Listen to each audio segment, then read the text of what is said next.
Já tá bonitinho? Já tava, tá. Bom dia, gente! Meu nome é Ana Terra, eu sou estudante do terceiro ano do curso de Refrigeração e Climatização. Bom dia, gente. Meu nome é Alice Velame, eu sou do terceiro ano do curso técnico de edificações. Esse painel nasce de uma pergunta muito potente. O que acontece quando a ciência sai dos laboratórios e encontra a cultura? É isso que o nosso projeto de pesquisa busca responder. A física quântica é uma ciência que gera muita curiosidade. Por ser relativamente nova, a gente tem entre 120 a 100 anos a mecânica quântica e também por ser uma ciência que desafia concepções que a gente aprende desde pequeno, que é o determinismo que a física clássica traz. Então, a gente propõe um painel entre metáforas e quanta. A física quântica, por muitas vezes, ela não ficou restrita apenas aos ambientes acadêmicos. Ela encontrou a música, a literatura e até mesmo o cinema. E nessa pesquisa, a gente estruturou ela em 3 níveis. A realidade física, que é o que a física afirma, as interpretações, como a gente explica, e as metáforas e culturas, como a arte traduz. E esses 3 níveis não são a mesma coisa. Esse é o ponto mais importante. Falando sobre a realidade física, a gente tem o que a física afirma com conceitos, experimentos e evidências. Então, podemos falar sobre a dualidade onda-partícula, a superposição, o princípio da incerteza, o modelo padrão das partículas elementares, a função de onda e a medição e colapso. Agora, falando um pouco mais sobre as interpretações, a gente tem, por exemplo, a interpretação de Copenhague, que é a visão ortodoxa da mecânica quântica. Copenhague propunha que é impossível saber a velocidade ou a posição de uma partícula sem realizar a sua medição. Contudo, teóricos como Einstein discordavam dessa concepção por causa da parte pouco determinística. Einstein tinha até uma frase muito famosa chamada, que ele falou assim: Deus não joga dados. E bom, ele ia nessa mesma linha de raciocínio de Einstein, propondo que, na verdade, as partículas tinham suas características determinadas por uma onda piloto. E quando a gente fala de metáforas e cultura, que é como a arte traduz, a gente pode falar sobre o álbum Quanta, de Gilberto Gil, e o livro Biblioteca da Meia-Noite, de Matt Haig, que são os objetos da nossa pesquisa, além de outras narrativas que inspiram perguntas e reflexões. O álbum Quanta, de Gilberto Gil, foi lançado em 1997 e nele Gilberto Gil transforma conceitos das físicas em poema, demonstrando como a música pode propor novas interpretações e reflexões. O que a gente tem não é Gilberto Gil explicando a mecânica quântica didaticamente, e sim propondo artifícios para a compreensão dos conceitos. Por exemplo, no trecho, quanto um granulado no mel, quanto ondulado no sal. A gente tem Gil fazendo referência a um conceito muito importante da mecânica quântica, que é a dualidade da partícula.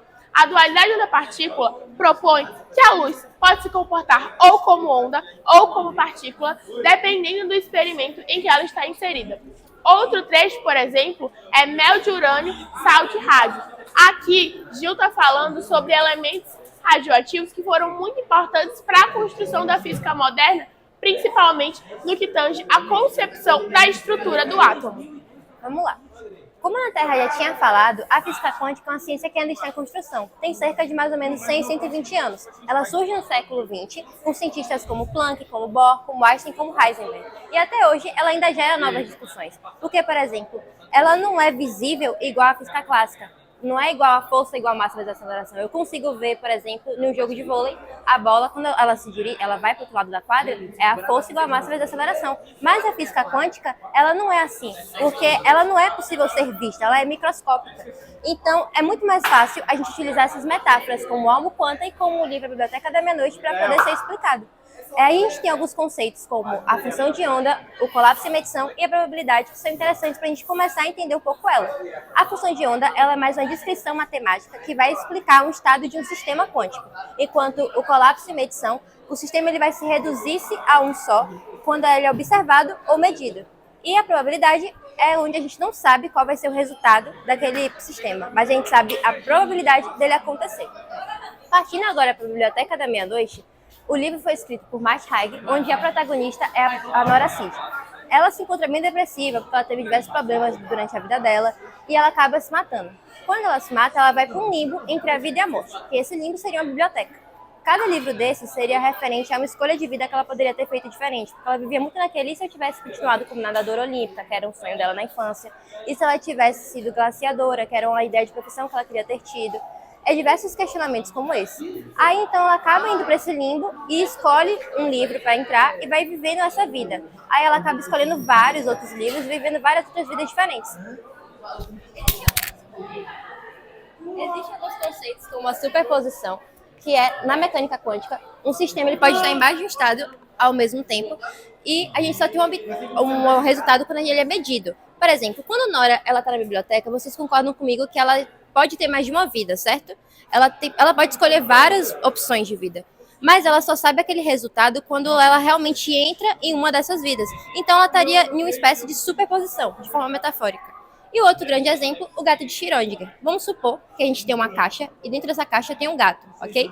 Só que essa caixa, ela tá fechada. Eu não consigo abrir ela, porque toda vez que eu abrir, vai ter um compartimento de veneno que vai se quebrar e ser liberado nessa caixa. Então, vocês concordam comigo que se eu tentar abrir, eu vou interferir no gato, porque o compartimento vai quebrar e o gato vai morrer envenenado. Mas, ao mesmo tempo, eu não consigo olhar de fora porque a caixa está lacrada. Eu não tenho como saber como o gato tá. Então eu vou supor que ele vai estar vivo e morto ao mesmo tempo. Eu não tenho como saber 100%. Então vou adquirir os dois estados. E outra coisa que é importante falar é que a ciência ela não é um miticismo. Porque, por exemplo, a física quântica ela é uma ciência séria que é utilizada testes, rigor e veracidade para poder adquirir os resultados. Ela estuda os modelos microscópicos. Não é igual, por exemplo, as pessoas que usam para explicar espiritualidade, explicar bem-estar, explicar problemas pessoais de vida, como certos coaches quânticos falam por aí. Partindo agora para a parte prática do stand, onde vocês vão poder observar alguns fenômenos ou exemplos da física quântica, a gente começa com a onda. Vocês conhecem a onda? A maioria aqui é terceiro ano, certo? Então, vocês já devem ter visto como funciona uma onda. Mas, por exemplo, toquem aqui nessa caixa para vocês. Podem tocar. Podem tocar, para tocar, gente. Pode tocar. Vocês não estão assistindo nada. Toca para tocar. Pode tocar.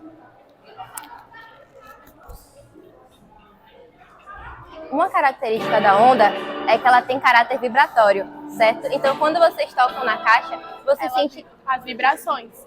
Então, vocês podem, a partir desse experimento, entender um pouco mais as características da onda. Ou até quando vocês falam mesmo, vocês colocam a mão no pescoço, vocês conseguem sentir a vibração da sua voz. Isso é um exemplo de onda.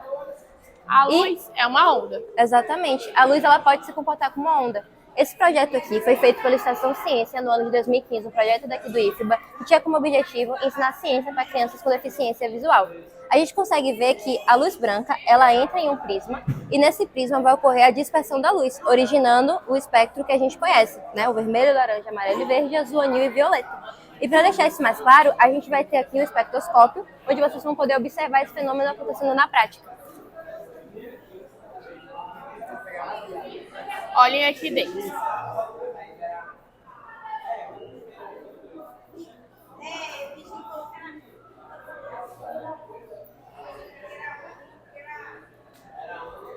Qual é a cor da luz que está saindo aqui? E vocês viram o que aqui? Exatamente. Seria mais ou menos isso aqui acontecendo na prática. Então, isso aqui a gente está falando sobre a difração da luz. A gente consegue ver, então, a luz se comportando como onda. Porque a difração é uma característica das ondas. Mas vocês já viram a luz se comportando como partícula? Provavelmente sim, mas vocês não estão lembrados. Sabe aqueles lasers que a gente usa para apontar quadro, coisas assim? Ali a luz está sendo centralizada, ela está indo para um único ponto. Então ela está se comportando como uma partícula. Mas para ficar ainda mais visível para vocês, eu vou mostrar um experimento que é o dualidade onda-partícula, onde a gente consegue observar a luz se comportando das duas formas. Se vocês puderem chegar mais para cá, vocês vão poder ver. No experimento, a luz está passando esse raio por uma fenda. À medida que eu abro ou fecho mais a fenda, ela vai se comportar de forma diferente. Quando a fenda está aberta, ela está se comportando como um único ponto. Aqui, ela age como uma onda, uma partícula. Porém, se eu fecho mais esse espectro... Vou fechar demais. É que saiu 2. Pronto. Foi.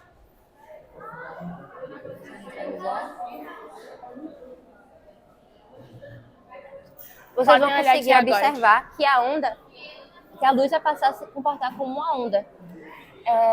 Ela vai ficar com esses mini pedacinhos. Eu não sei se vocês já arrumaram uma pedra na água, por exemplo. E ela tende a fazer aqueles várias ondas assim. Se eu pegar um recorte bem fininho, assim, um recorte mesmo, vocês vão observar que as ondas da água ficariam mais ou menos assim. Certo? Então deu para vocês entenderem mais ou menos que a luz pode se comportar tanto como onda, tanto como partícula, dependendo da forma como eu faço o experimento, ok?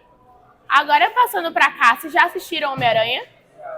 O mínimo de cultura, então, vocês têm. Eu vou pedir que cada um pegue um livro, abra o livro, pode pegar o livro, vocês vão abrir e vocês vão observar do que tem dentro do envelope. E aí vocês leem para mim, começando daqui.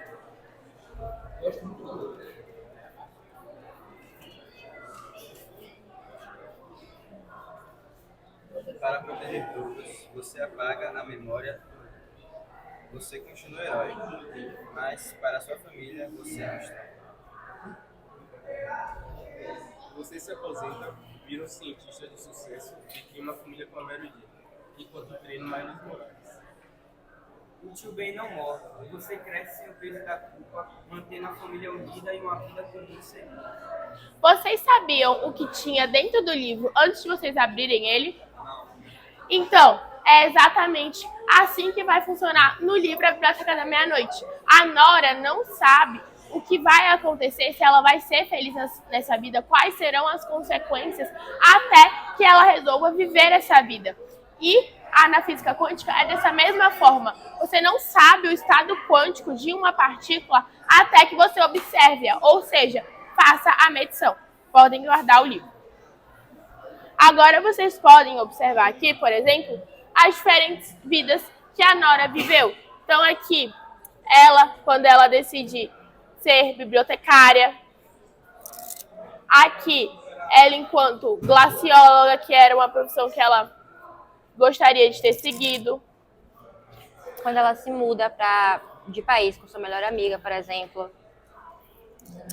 E aqui a vida base que ela já levava, dentre outras. Então a Nora, ela teve várias possibilidades de vida que ela pôde viver. Caso vocês queiram, vocês podem utilizar alguns dos nossos acessórios para se montar e tirar foto ali do nosso painel e escolher viver diferentes vidas. Mas agora, valendo pirulito, a gente quer testar os conhecimentos que vocês aprenderam aqui na nossa apresentação e ver se vocês realmente entenderam o que a gente está falando. Então, bora lá. Vou começar perguntando para ele.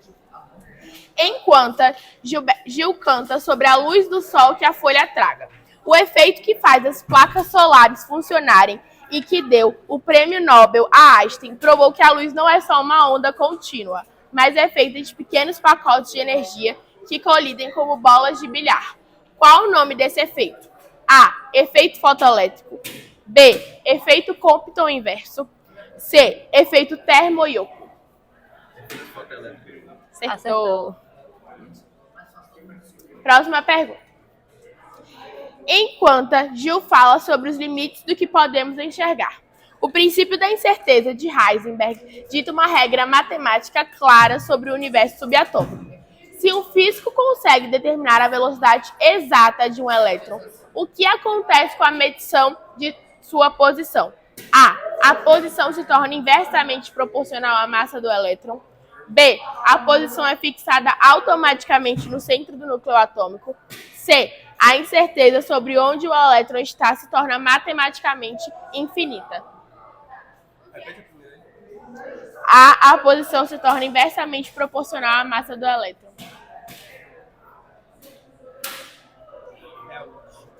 Letra C? Acertou.